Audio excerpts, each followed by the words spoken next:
In today's video, I'm going to be covering some of the most common questions that the customer experience team receives today, specifically about routers. Now, question number one deals with what is the difference between an OF1010 and an OF1400?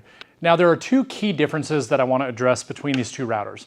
In terms of functionality, now with the addition of the accessory kit that is offered for the OF1010, functionality of the two is pretty much the same. As you can see in front of me, I have an OF1400 and I have the 1010.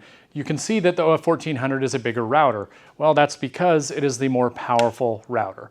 This is going to be roughly your 2.5 horsepower router, while this is your 1.5 horsepower router. So power being the first difference, the second difference is going to be the collet options. So the bits that you can use in these two routers.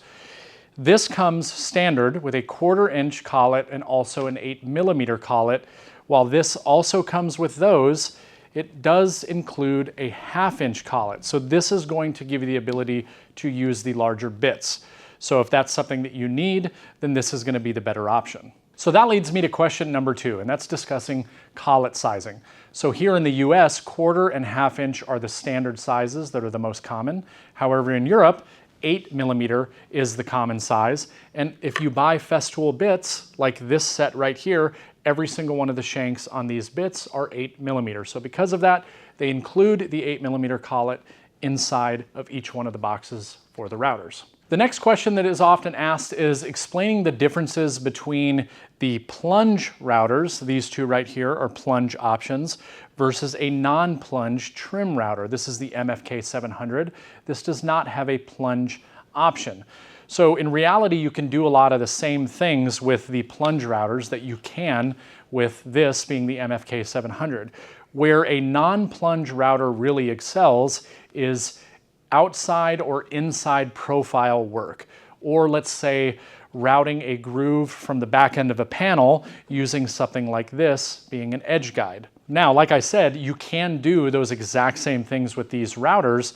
However, you now have the added benefit of the plunge capability. That comes in really beneficial if you're doing something, say, like a stopped dado in a cabinet and you need to start and stop in a particular location.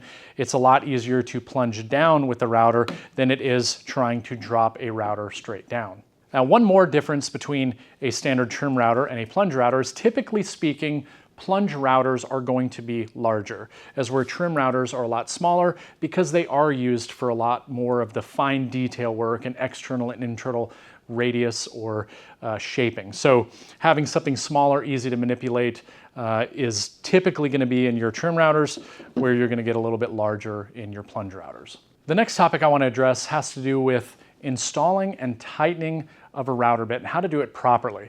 So one of the common mistakes that I think a lot of people make early on in routers is over tightening the bit and not inserting it properly.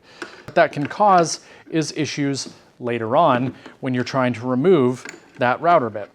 Now, the first thing we want to make sure of, if you look at Festool router bits in particular, it actually has a line, a guideline of how deep you want that router bit to go. So you want to make sure that you're putting it in there at a minimum. Then we can go ahead and tighten the collet to where it's nice and snug on the router bit and it's no longer moving, making sure that I hold in the detent that locks that collet in place. Then when I go to tighten it, I'm going to go until I get a little bit of force, and I'm going to do a 1/4 turn past that, lock it in nice and tight, and now my router bit is where it needs to be. The final two topics are going to deal with accessories specific to the Festool system. Now, these accessories are some of the things that make the Festool routing system so beneficial. And the first one we're going to talk about is a guide stop. And now, with the addition of the accessory kit, I said before that you basically have all the same functionality with the 1010 that you do a 1400. Now, what the guide stop is used for is to be able to utilize your router on your FS rail. Now, the benefit to utilizing the guide rail is that you have a known straight reference in order to utilize your router. Now, this guide stop works on the router by riding on this ridge right here.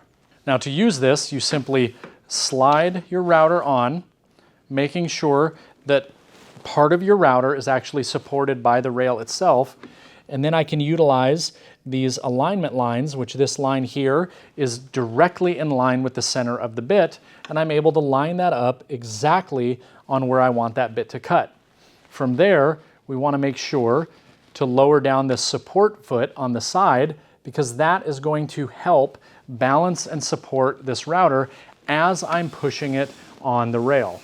So because I now am referencing off of the rail, I know with 100% certainty that I am getting perfectly straight lines with whatever routing operation I'm trying to do. The next accessory I'm going to talk about is the parallel edge guide. Now, the parallel edge guide is fantastic when you need to reference the edge of a material. Where this comes in really handy is, let's say in cabinetry and you need to cut a groove the length of your panel to accept a back panel for your cabinet. Well, that's where the edge guide's really going to come in handy, because I need to reference off the material itself. This essentially slides in exactly the same way, utilizing those rods that do come with the router. We lock this in place, and then I'm able to reference off the edge of my material and guide and have the edge of my material guide me all the way down that cut. It even has the ability to micro adjust by simply adjusting this wheel here and getting dialed in perfectly on whatever line you need to route on. If you want to find out more information about the entire line of routers that Festool offers, be sure to check out a previous video that I did in this series that goes into each one of them in detail. So we covered some of the most common questions that come through the customer experience team here at Festool. Hopefully this helps clear up some of the questions that you might have regarding the routers. Thanks.